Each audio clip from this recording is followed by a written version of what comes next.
Hello yet again, and welcome back to Compositing with Sam. This is episode 2, and in this episode we're going to take this photo from Washington DC and we're going to composite against the proposed design, going to something more complete streets. You can see here we have 2 lanes in each direction, we have bike lanes, we have parking, so there are already some of those elements, but we're going to push it a little further by reducing to 1 lane in each direction, kind of a traffic calming situation.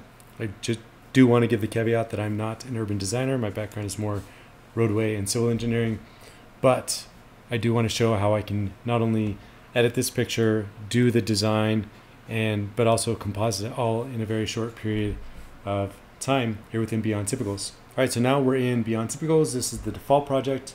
We're going to want to switch this out. If you do compositing, you're going to want to start with a blank scene.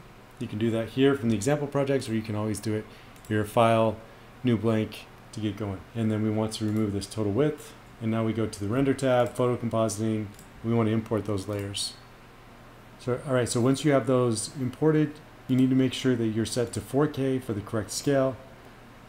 And then we can adjust those accordingly. All right, so now we're going to build out the road sections. I also want to note I'm using a pre-release version of version 3 of Beyond Typicals.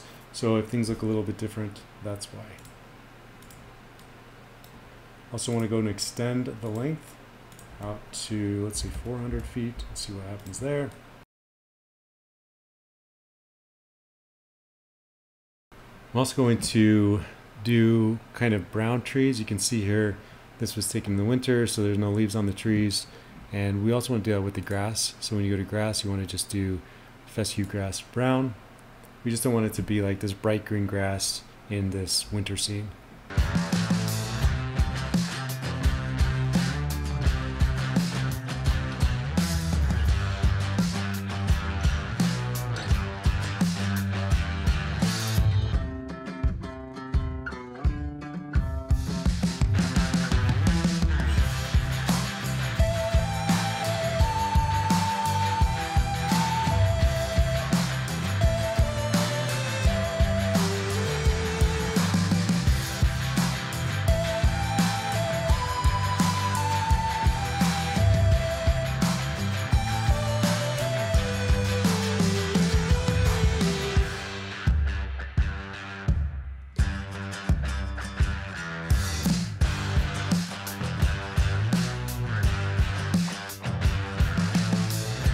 Now we just need to work a little bit on the shadows and make sure that they're matching what's existing. And if you can remember, what's existing is the shadows are going across the roadway, and we're gonna have to work on that a little bit in both terms of the direction of the sun and also putting some buildings in to replicate those shadows if possible.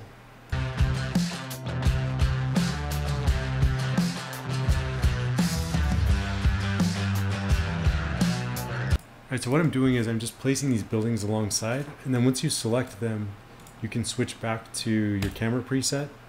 And then over here on the left, we have location. And now we can change the location so that our shadows can hopefully match what we're seeing in the photo. And so you can see it's very far in the distance, but there's a shadow out there. And so we need to bring this closer, and you can see now there's this shadow coming. And then we can just position, we want to make sure it's out of frame, and then we want to try and get the shadows to match as quickly as possible. To get it out of frame, you just want to get it out of there, and then we can scale it or move it to replicate that.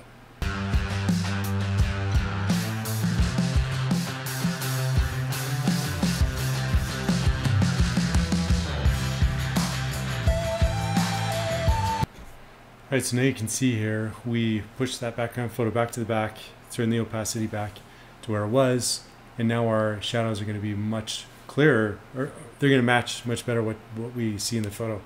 And just to note, a lot of this stuff is really, it's more art than science, and so there's no perfect way to do it.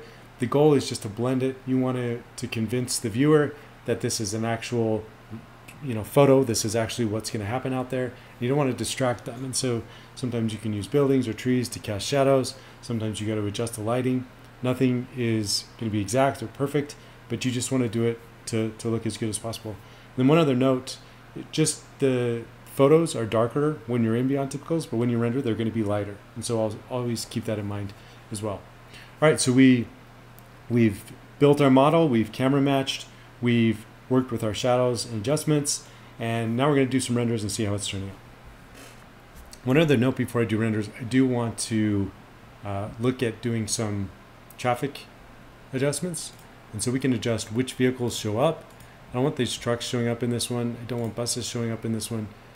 And we can also adjust the volume. We don't need it to be a ton, just maybe a little more than default. Also want to slow this down. You really don't want it to be distracting.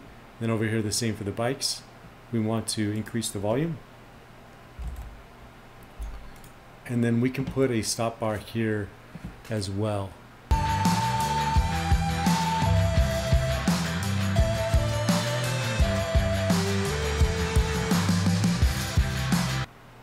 All right, so now we're going to save it first, and then we're going to go on to rendering.